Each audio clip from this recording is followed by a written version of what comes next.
All right, good afternoon, everyone. Welcome. I know we'll have a few stragglers yet to the call, but welcome to Economic Developers of Alberta webinar. My name is Shane Olson, and happy Economic Development Week to all of you out there that are joining us. We know the importance of celebrating Economic Development Week, and it's great to see so many activities and social engagements happening not only in Canada, but throughout the United States as well. My name is Shane Olson. I'm the Vice President of Economic Developers of Alberta, and in my day job, I work for Strathcona County Economic Development and Tourism, which is located just east of the city of Edmonton, Alberta, in the heart of Refinery Row here in Sherwood Park, Alberta.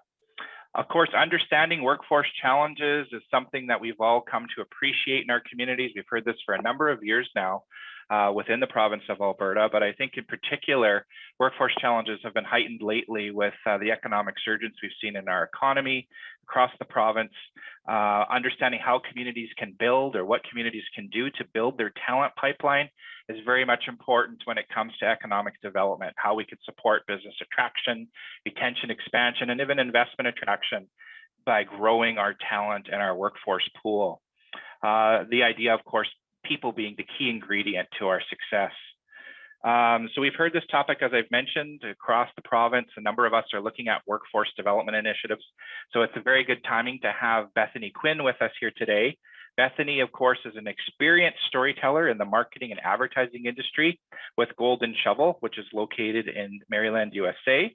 Golden Shovel is a full-service communication and marketing firm, and they serve economic development agencies, I guess, in North America, essentially. Bethany is a proud member of IEDC, the International Economic Development Council. So we look forward to having Bethany speak today, and also her colleague, Audrey Anderson, will be joining us as well. For those of you that came a little bit late to the call, again, happy Economic Development Week. Please post your questions in the chat. We will save those for the end of the meeting today, where Janice, who is sitting in today for Leanne, will moderate those questions, and we'll be able to get to those towards the end of the presentation. So I'm going to turn the floor to Bethany. She's going to share her screen momentarily. And thank you again for joining us today. Thank you, Shane, and thank you everyone for having us here today. We look forward to meeting with you on Economic Development Week.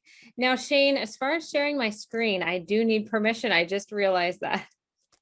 Okay, Janice, are you able to help with that part? She might just have to go in and make you an author or contributor, so we'll just work on that momentarily. I just made her co-host. Does that work? Yep. Perfect. Perfect. Thank you so much. All right. Can you guys see my screen now? Yes, we can see it. Perfect. All right. So as mentioned, my name is Bethany Quinn. I'm the Vice President of Strategy and Content Development for Golden Shovel. We work with over 270 communities throughout North America, and we specialize in economic development, strategy, and communication exclusively. So this gives us a front row seat at some of the best practices that are working throughout the United States and throughout Canada, things that can be emulated by other economic developers in their quest to strengthen their workforce. So we are very excited to present some of these strategies and ideas to you today. And I do also want to thank my colleague, Audrey Anderson, for joining us. Do you want to say hi, Audrey? Everyone, I'm the Director of Marketing with Golden Shovel. I'm glad to be part of this presentation, and thank you all for joining. So first, obviously, we need to cover the sense of urgency as it relates to this issue. Unemployment rates have dropped below pre-pandemic levels. So we're at a point right now where if you're in economic development, there's really no choice but to get involved and to really take a more proactive approach to helping local businesses find the workers that they need. This is, for some economic developers, a new avenue, a new thing that they have to really get involved in, because previously it may have been handled by other complementary organizations. But now what we're hearing is that site selectors aren't seriously considering locations unless the economic developers can present their strategy for how they can continue to develop the local workforce and try to help any businesses who expand to get hiring people quickly and making sure that they're trained fast so that they don't have big gaps in their employment and then obviously be unable to fulfill the company's demand. So one of the things that we want to talk about in regards to understanding the issue is the Great Reshuffle. I mean, obviously, we've all talked about the Great Resignation, but we feel it's really more of a Great Reshuffle that can present some opportunities. So Audrey is going to cover this part for us. I'm gonna grab myself off of mute. I'll learn someday. But with this great resignation or great reshuffle, we've had millions of people quitting their jobs, especially during the pandemic.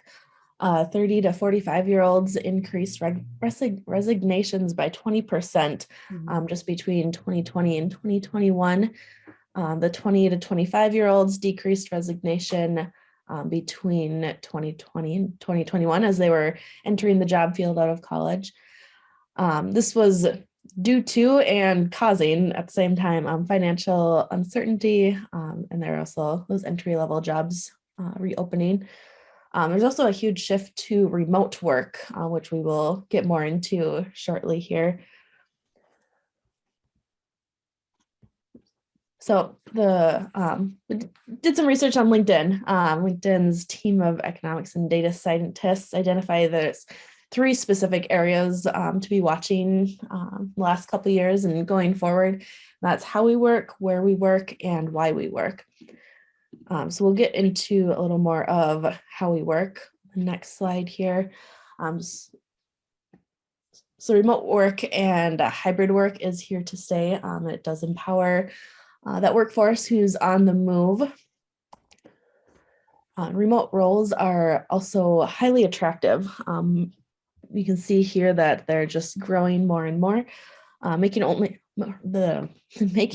only 16% of open jobs, but attracting over 40% of the share of the job views, and you can see 44% of applications.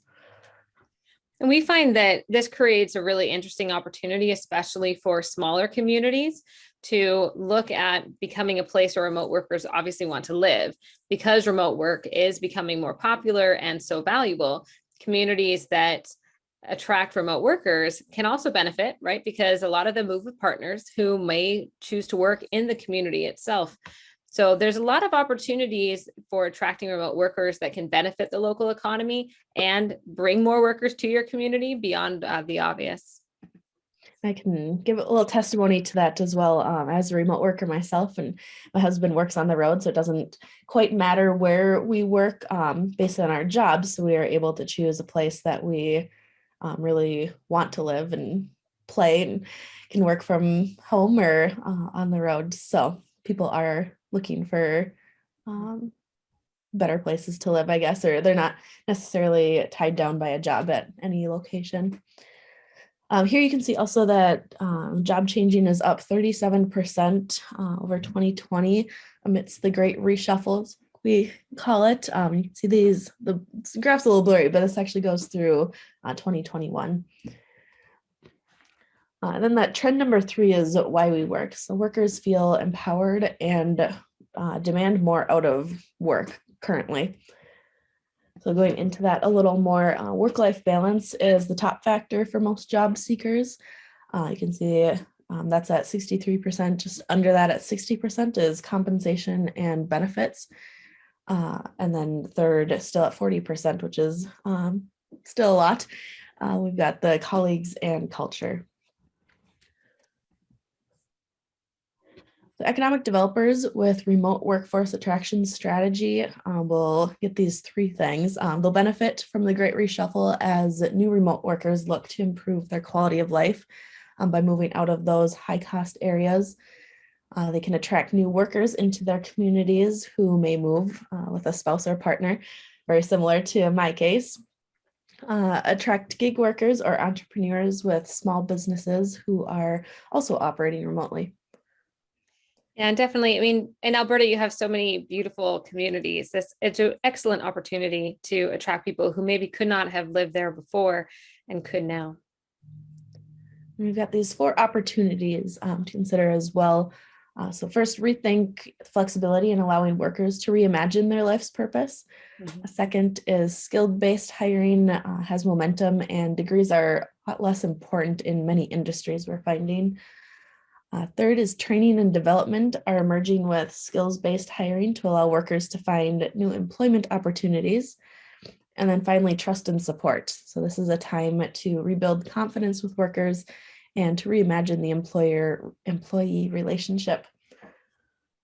And we find that as economic developers, this is a really good time to have those serious conversations with your employers to find out if they are incorporating these strategies into their recruitment and making sure that their employees have the balance that they want, that they're able to contribute the way that they want, and what support they might need in order to make that happen.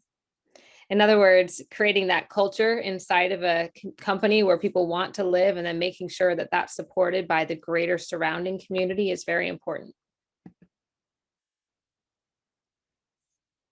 Thank you, Audrey. So talking about more obstacles to workforce participation.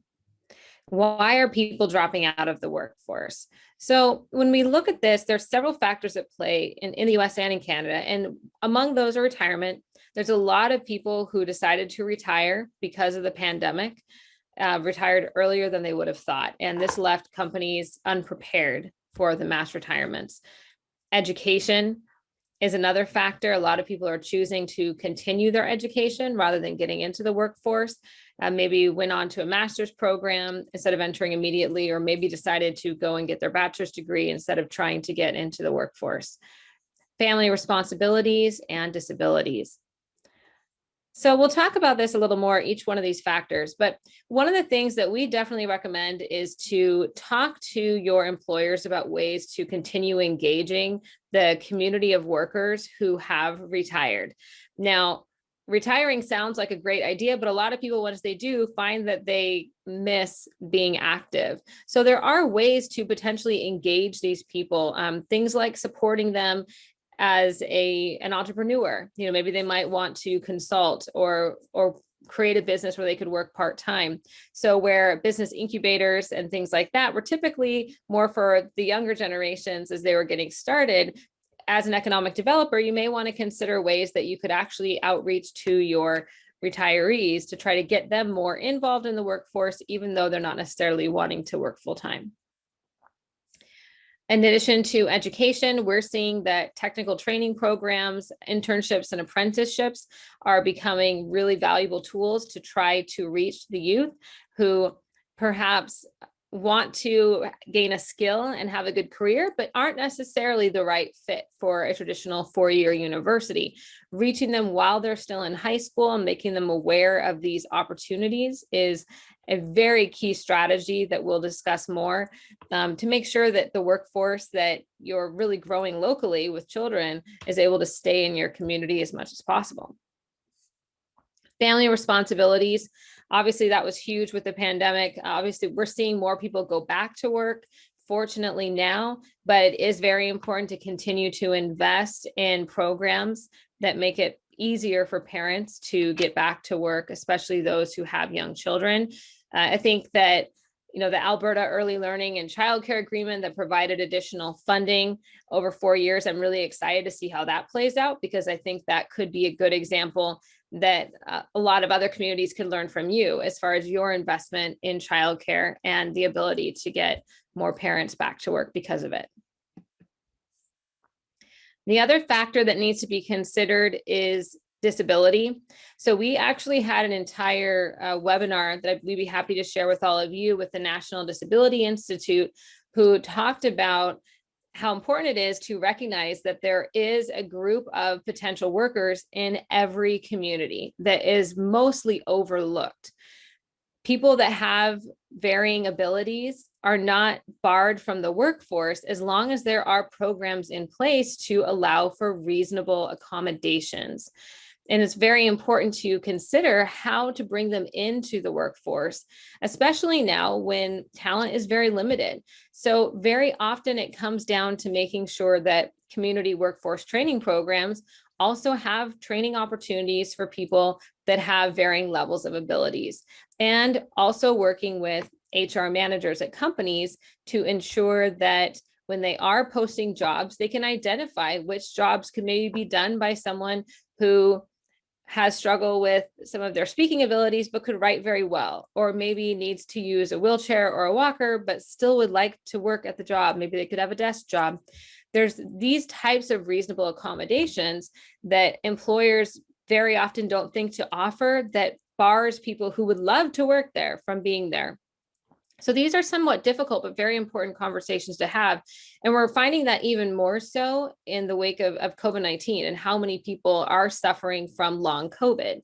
My husband's an employment attorney, so I also see this from the legal side daily, where a lot of people who have long COVID want to work, they want to contribute, but they do need reasonable accommodations. And as economic developers, as leaders in the community, it's possible to have some of these difficult conversations with employers to maybe see how you can support them so that people can get employed who would like to have a job but do need that additional support. And a lot of it comes down to flexibility, which is the same thing that is necessary for attracting and retaining top talent, especially younger talent who, wants to prioritize quality of life over a specific job. Since job seekers are choosier about finding the right fit, offering some level of flexibility is very important. And that doesn't mean that it has to be, all remote work by any means. A lot of industries simply can't support that. But there could be flexibility in regards to shift times, when they start and when they stop, to make it easier for parents to pick up children from school, for example. Or having, 410s to make it so people get their 3-day weekends. There are creative ways to offer flexibility, even in jobs that require being in person all the time. We are also looking at making sure that communities are supporting entrepreneurship, simply because a lot of people who did leave the workforce, they want to work, but they want to work for themselves because they want to have that control. So there's a lot of opportunities to create jobs from growing local companies right now as well. I think the most exciting part of our presentation is when I get to share with you, though, what's working in other communities, because it takes it away from data and theory to actual programs that are producing tangible, real results. So the following communities submitted ideas for us to share, and we'll go through those now. One of them is the Greater Springfield Partnership. They are, if you're familiar with Ohio, they are equidistant from Dayton and Columbus, two major areas where they've had historically strong employment sectors. And because of that, people have lived in Springfield, it's more affordable, and they've commuted out.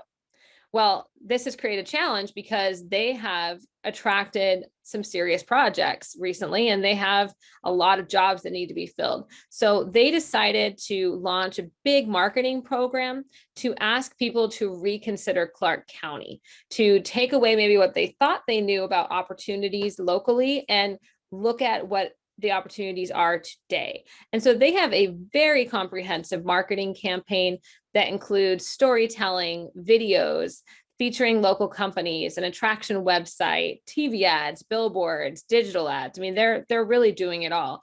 But I think one thing that everyone could try to consider as a replicatable effort would be to incorporate some of the videos that they did with their local companies, because that gives people that are living in the community a way to actually see firsthand the type of jobs that are available and open their eyes to opportunities. Reaching students early. Again, this is so important because they're right there in your own backyard. If someone is growing up in your community, making sure they understand that they don't have to leave in order to have the type of career and lifestyle they want. Their family's there, their friends are there, they're very familiar. So it's a matter of educating them. And the best way to do so is to do that while they're in high school. In York County, they host an annual manufacturing day where they bring in local manufacturers to talk about their opportunities, and they offer tours for high school students to go on so they can see how much opportunity there is for them to start a career, right out of high school and grow in that company. They also have a lot of people that they've profiled who have done things like start in high school, but then the company's paid for their bachelor's degree, their master's degree, and now they're, managing the finance department or the HR department, or they're managing sales. So really showing students that even if you start on the floor at a manufacturing company, there's so much opportunity for you once you're there. Rural Minnesota STEP has done something really innovative. They have a program called Big Ideas, and it's a road show. This is something that economic developers, regardless of where you are, can do. They are using virtual reality experiences to expose high school students to all types of in-demand careers in their community. So everything from welding to industrial painting. They have over 20 different simulations. And obviously, if you did this in your community, it would be based on your in-demand jobs. Maybe it's something in healthcare, maybe it's something in forestry, whatever it may be. They create these virtual experiences that high school students can put on the goggles, and all of a sudden they're transported into that actual environment, and it tricks your brain into thinking you're physically doing those activities. So for the first time ever, high schoolers have a way to explore careers in a way that feels real, that feels tangible. And obviously, if they like something that they try in the virtual world, the economic development team is on hand to then introduce them to those opportunities by way of internships, apprenticeships, things of that nature. They have a big bus that goes on the road. It's a big semi-trailer. So kids can come out of the classroom and go right into that environment, which is pretty cool. But you don't have to have a bus to make that happen. You just need to have the goggles, and you could actually do it in the classroom as well. And that's what they're doing in Shelby County, is instead of, this expensive trailer, because obviously not everyone has that budget, they had the VR videos created, and they physically go into high school classrooms. They let the kids try them on and experience what it's like to work for local companies. They have had huge success. The local kids have been really excited about the opportunities, and the companies who participated have had nothing but positive things to say, because they're getting more recruits and more applicants. From a financial perspective, we know that economic developers do not have unlimited budgets. And one of the nice things about this strategy is that very often the businesses will actually contribute to the cost of creating these virtual reality videos, because obviously it helps them. It's a huge recruitment tool for them. And once they're created, it's a recruitment tool that they can use for years. And obviously you can use for years when you go into the classroom. Just some of the anecdotal stories we've heard from economic developers using this is they say they go to job fairs and they have the goggles out, and all the kids are lining up to try them on and to experience this, where everyone else is just handing out pamphlets. And that makes sense. This is technology they're used to, and it's exciting. So it's reaching the youth in a way that really appeals to them. Pay for college. Obviously, if there's ways to help pay for training or reimburse people for their education expense, that's a big deal. In Devil's Lake, what they're doing is they're reimbursing it. So they know they need to recruit more workers. They're a small rural community, and not a lot of people think to look there for their career opportunities. So what they've done is created a partnership with local employers, to where if someone is willing to come for a job, they basically sign an agreement, and over the course of 5 years, a certain amount of money is paid every year towards their college debt.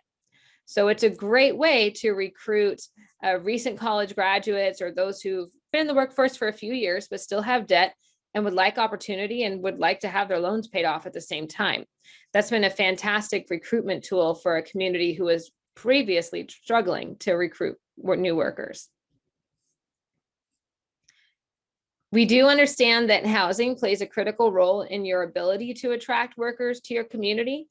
That's a challenge that economic developers discuss with us every day is, hey, I have this project coming to town. I need to recruit more workers, but I don't have a place for them to live. So it's very important to be creative in finding ways to solve the housing crisis. We have a white paper on that provides a lot of information for you. But just as a high level idea, one success that has been quite remarkable has been in Fremont. They raised capital from local businesses and investors. So think about anyone who would benefit from growth in the community, your hospitals, your manufacturing companies, your banks, your auto dealers, anyone that would benefit from growth. And they contributed to this fund that provides gap financing for developers. So if a developer is considering housing opportunities in 5 different communities and one offers gap financing so they can keep more of their capital in-house for expenses or for staff or future projects, it makes it pretty easy to see which community they're going to choose. So that I thought was a really creative strategy. We watched them implement this and have seen the success over the past 3 to 5 years. It's been about 3 years since the fund has been available for use, and over 1,000 housing units have developed because of it. And again, this is not a metropolitan area. This is not a place that was attracting development prior to launching it. So it has made all of the difference in the world. All right. Talking about creating opportunities for people with disabilities, we have an example that came from Ramsey County. And there they have a company called Merrick who is providing hands-on help to people with varying levels of ability that includes on-the-job training. It includes support after they've been placed and meetings to make sure they're meeting employer expectations. And if there's anything that needs to be adjusted to make it work out for both the employer and the employee, they help to facilitate and negotiate that. But they're working with over 100 businesses and facilitating the direct hire of clients who, again, often people with disabilities get overlooked. So it's been very successful for these 100 businesses to get more talent in their doors. Help with recruiting. That's obviously a very important role right now for economic development organizations. Again, we're seeing people tell us that they're winning projects because they're stepping forward and offering that recruiting support. In Montgomery County, they have the largest one-stop employment and training center in the United States that includes that recruitment program. They also have a bus, only theirs is an RV, and it's filled with technology that includes virtual reality, but computers to help with resumes and getting those applications submitted. So they will actually go to community events. They'll go to education, at the community college. They will go all over the place where people are so that they can actually just interact with them directly and not wait for them to go online to look for jobs or to reach out for support. They're going to the people and trying to do whatever they can to make those in-person connections quickly to support their needs of their local employers. In Gallup, we saw that they raised funds to do a 10-week upskilling program that allows for workers to get on, hands-on training so that they can enter the trades. This is a trade program that instead of being done through a college, they wanted to do it themselves so that they could customize it based on the needs of local employers. But instead of it being funded by one employer, they made it so that the skills gained were a broad range. So that way, anyone who graduates could be useful to their local employers who are really looking for skilled tradesmen. Transportation. I don't know if any of you have any issues with transportation, but for a lot of communities, they're finding that is a barrier for entry-level workers or low-income workers, is not having reliable transportation to their employment.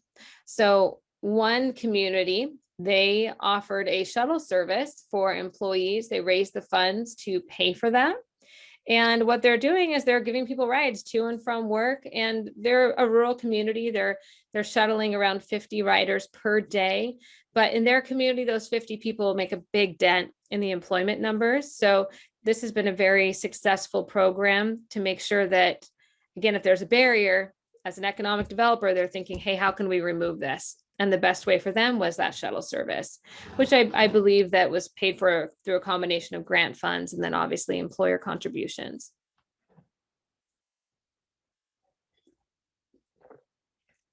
Talking too much, guys. I have to take a sip of coffee. All right. In Phelps County, so again, with housing, they had an issue where rural people weren't really moving there, but they had jobs. So like, okay, what can we do to try to get people to move in? Let's help them with a down payment on their house. So they partnered with local employers and said, okay, if somebody that you want to employ is going to move to town, how about we pay half, you pay half? And that's what the agreement has been. They've had 124 families relocate over 4 years to a rural community. So that's more kids in the school system. That's, a worker and usually their partner, their spouse. So that's also bringing more workers to the community versus just the one who is moving for that particular job. And it just costs them $2,500 each time because the employer is paying half and they're paying half. So it's been a really great way for them to help recruit new workers and grow their population base. As far as recruitment, there's also marketing strategies that work very well. Momentum West, they developed a digital ad campaign to try to reach people who are looking for jobs and expose them to their region. People would be looking maybe for the Twin Cities, which is like an hour away from them, but no one was really looking where they were. So what they wanted to do was try to expose their opportunities to more potential workers. So with a very short campaign, within 30 days, they reached over 350,000 people, and they got over 4,000 clicks from that workforce audience to their opportunities. So if you do want to take out ads, we recommend digital ads primarily just because it's very easy for you to track your ROI. It's easy for you to make adjustments to your ads. If you're not getting the number of clicks you want, you know that pretty quickly, and you can go ahead and make edits to try to improve the performance. And you have the ability to control where you're sending people to from your ad. You can send them to a specific landing page where you can help to capture that information. So we have found that that's been a lot more successful than traditional print ads, for example, that you just can't really track and you really can't control where they go once they actually see the ad. One thing you can do if you're limited on your budget is to create a workforce ambassador program. This is free, or what I would like to call virtually free, because you may want to give them a gift card for participating. But ambassadors are a huge asset to any economic developer because they're people who live in your community, who work in your community, and genuinely love it. Think about the people who are really excited to share about a community festival, or they're the first to leave a great review for a new restaurant or cafe that's opening up. These people are active. They like to have information shared about positive things in the community, and they probably love to help you spread the word. We have been doing this for 15 years, again, specifically in economic development. And we have seen this work repeatedly, where locals are sharing information about job opportunities, or they're sharing a success story or profile on someone who is living in the community, who started a business in the community, what have you. And because they're sharing it through their social media network, people they're connected to are seeing it. And again, we've heard story after story about people saying, hey, I saw this article, someone shared this on their social media, and now I'm moving to the community. I'm applying for that job at the hospital, etc. Again, it's great because it doesn't cost you anything. And once you have that core group of ambassadors, these are people that can help you to amplify and share the good news that's happening within your community. We do recommend giving them some public recognition for doing that, though, maybe on your website, featuring your ambassadors, or thanking them publicly, things of that nature. Ultimately, with your workforce plan, what's important is to make sure that you do have a strategy and that you implement it. We understand that there's a lot to the workforce challenges communities are facing, and there is no one solution that is going to solve it.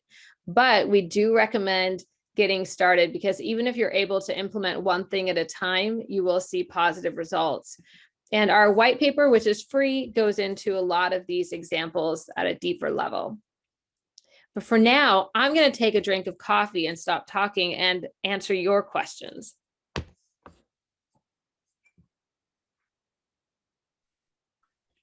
Wonderful. Thank you very much. I can maybe kick things off. I don't know if we have any questions in the chat, but I thought that was an excellent presentation with some of those specific examples. That workforce ambassador one in particular is really neat. Be interesting to know a little bit more around how did that work? So if the residents were driving people to certain job opportunities, like who was tracking that, some of the mechanics around that, can you describe that a little bit? I found that really intriguing. Yeah, definitely. So with the Workforce Ambassador Program, we recommend getting that core group of people who are interested. You typically want to have at least 20 ambassadors.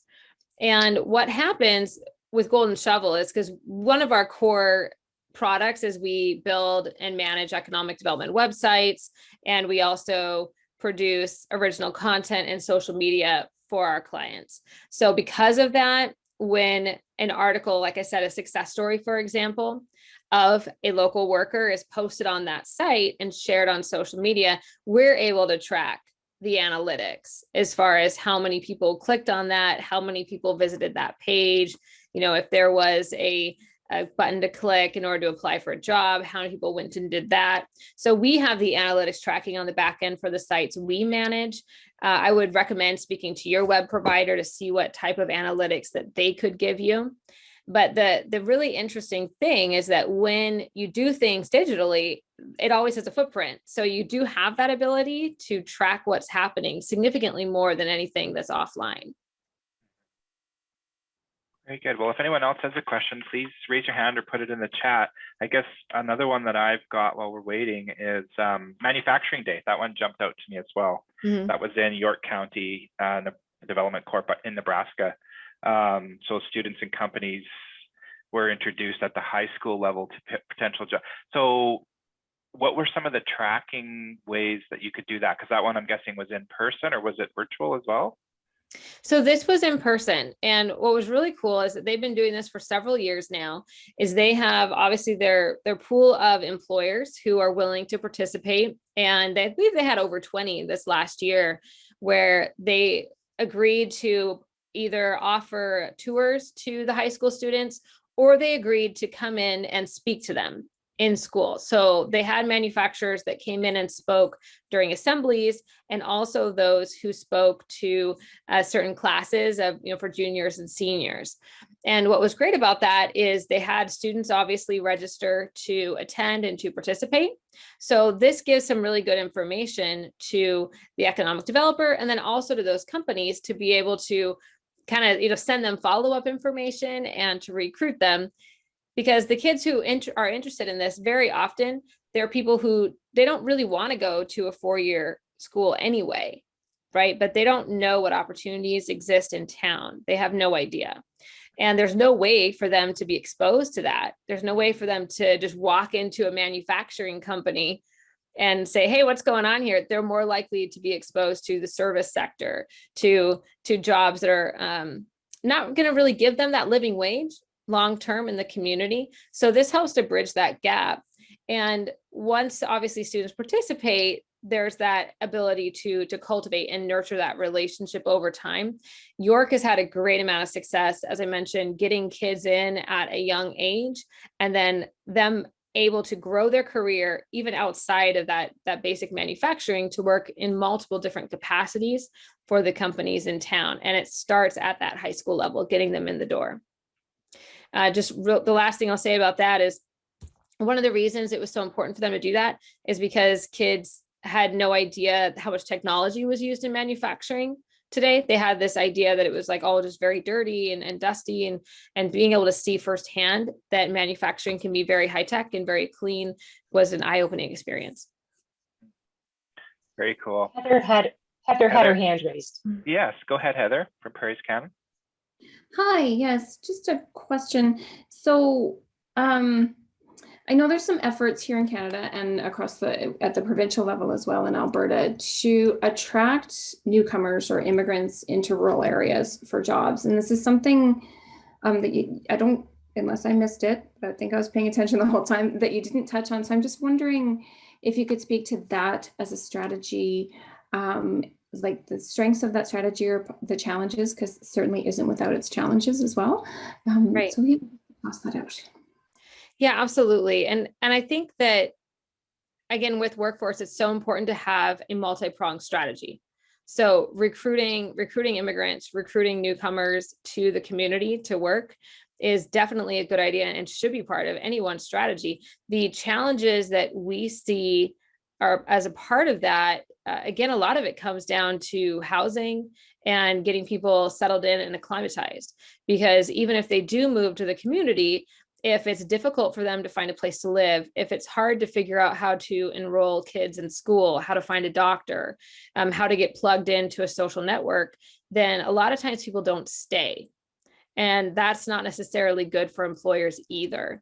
So it's very important to work with a wide variety of stakeholders that include people from the nonprofit, education sectors, different support networks, so that when people do come into town, it's not simply, okay, great, you have a new job, you're starting on Monday. It's, okay, we're so glad you're here. Tell us about your family. How can we support you and help everybody settle in so you feel part of the community and feel really welcome here? And that's not easy. I know it's not easy, but I know the communities to do that, they have more success with people sticking around. Do you have, sorry, just to follow up on, sorry if anybody else has their hand up, do you have any like best practices or communities that you know of who've, like somebody put in the rural renewal immigration stream here in Alberta, certainly aware of that. It's brand new, just starting up with them. But do you know of any communities either in the United States or Canada that have done this? Yeah, we do. And actually I can share some information with you. I know Wilmer, they have been really successful in doing that. They are a small community in Minnesota, and Audrey, you can probably speak to them as well. It was really interesting because, again, very rural community, and they ended up having a huge amount of immigrants moving in over the period of several years. They went from having to look at closing down some of their schools to actually expanding their schools because of immigration, mostly from Africa. And they were able to provide support services in a way that really was powerful in helping to get both people to work, not just one. So a lot of times, obviously, it was couples moving with their kids. And so they provided specific training in multiple languages. They helped also with transportation and childcare to the training classes. And because of that, they were able to get spouses who in an ordinary situation may have just stayed at home and not become part of the workforce to take on some key roles, a lot of them in healthcare, a lot of them in childcare, a lot of them in the service sector as well. But I know they were looking at expanding that into multiple, even more industries last time I talked to them. And I think one of their really exciting points for them was that they ended up having as their homecoming queen, someone whose family had immigrated a few years before. So it ended up being a very welcoming environment that turned their community around. Thank you. Mm-hmm. Are there any other questions? I've got another one around immigration. You touched on that a little bit. We're seeing some of those comments coming up with an aging entrepreneurship base here in the Edmonton region in terms of succession planning. Mm-hmm. I'm not sure if I think our rural renewal stream here is more for rural locations, but we're seeing this in urban areas as well. Any programs around that or comments around having people, different immigrants, different groups take over and operate some of our businesses? Yeah, so I know here in the States, the SBDC has been doing a lot of work to assist with that, the Small Business Development Center. But I also know economic developers who don't have an SBDC in their community, and they've been taking on that role as well. What I am seeing work is a strong business visit program where economic developers are actually conducting BR&E activities to go and speak one-on-one with their business owners, to especially obviously those who are aging out, to find out what their plans are. If you have limited staff capacity and visiting businesses in person is difficult, I recommend doing a survey. At the very least, that will help you to identify those that you do need to go and visit in person more quickly than others. That really is the first part, is making sure you can identify who is looking to retire. Without that proactiveness, we're seeing communities say that businesses are just closing down. And I had no idea they were going to close down. I would have loved to help them find a new owner, but I had no idea. That's where that BR&E business program becomes so critically important, because they're probably not going to reach out to you and let you know their plans. You have to ask. And then after that, we are seeing economic developers take a more proactive role in helping to match sellers and buyers. So people in the community that they know could be interested in entrepreneurism, or sometimes it comes down to helping secure financing for an employee of the company who would love to take over, but just does not have the capital. There's no way they're going to have the capital. So we're seeing a combination of grant funds, revolving loan funds in the community, people obviously sometimes put in money locally and the funds can be used over and over again. Sometimes it comes from tax revenue or federal dollars. But definitely economic developers are taking a very active role in matching them and financing them, but it starts with those visits or surveys to know who's actually going to retire. Are there any other comments or questions for Bethany today? That was really great. I thought the white paper in particular, I just received it to my email box. I highly recommend everybody sign up for that too. Some great things about remote workforce and growing your workforce, all kinds of different articles in there. Okay. Is there anything else that you wanted to add, Bethany or Audrey, or things that you want to chat about today? Well, Audrey can tell you how to find them, but my recommendation, again, all of our white papers are free. We want to be a resource to you, so please download them and read through so you can implement any ideas that might be helpful. We also have a housing white paper. These issues go hand in hand, so I recommend reading that as well.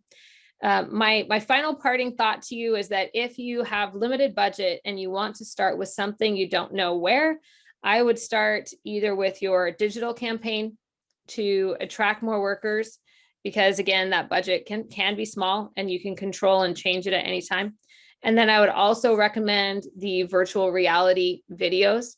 I can't recommend those strongly enough, because we are seeing them work so effectively with the younger generation. Again, these are people already in your community. You don't have to go out and find them. You just have to expose them to what is possible. And when you have those videos created, they're yours to use forever. So it's not something you have to pay for every year. You just pay for it once, and your major employers will probably support you by contributing financially to that effort. Wonderful. Well, thank you very much on behalf of BDA and our membership and taking the time to speak to us today about this topic. Just a reminder to everybody, we are concluding Economic Development Week. So if you'd like to read a little bit more about that, please engage with our social media, either on LinkedIn, Twitter, or Facebook. And you can find out a little bit more about the organization and some of our upcoming training opportunities as well for members. Thank you very much to Bethany and to Audrey. And thank you everyone for coming out and sharing the links in the chat as well. Have a good afternoon. Have a good day. Thanks for joining.